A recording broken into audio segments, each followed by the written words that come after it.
আর ফিলিস্তিনে তো কোকের ফ্যাক্টরি আছে। এটা হচ্ছে সবচেয়ে হাস্যকর এবং সবচেয়ে শ্রুতিকটু পুরো বিজ্ঞাপনের মধ্যে। যেহেতু তারা ফিলিস্তিনের কারণে বয়কটের মুখে পড়েছে, তাই তারা বোঝানোর চেষ্টা করছে, আমাকে আপনাকে মেসেজ দেওয়ার চেষ্টা করছে, যেখানে ফিলিস্তিনে ফ্যাক্টরি আছে তাহলে তুমি কোন অনুযায়ী বয়কট করবা। কিন্তু কোকাকোলা আপনারা তো বলেন নাই আতারতের মধ্যে নিরীহ ফিলিস্তিনিদের উচ্ছেদ করে সেখানে ফিলিস্তিনিদের ভূমি দখল করে, অর্থাৎ ইলিগেল সেটেলমেন্টের মধ্যে কোকাকোলা এই ফ্যাক্টরি করে, সেখান থেকে তারা প্রফিট করছে।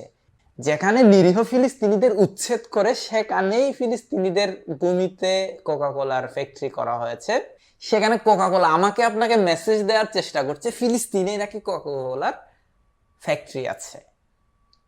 হ্যাঁ, আমাদেরকে তারা কত বোকা ভাবে।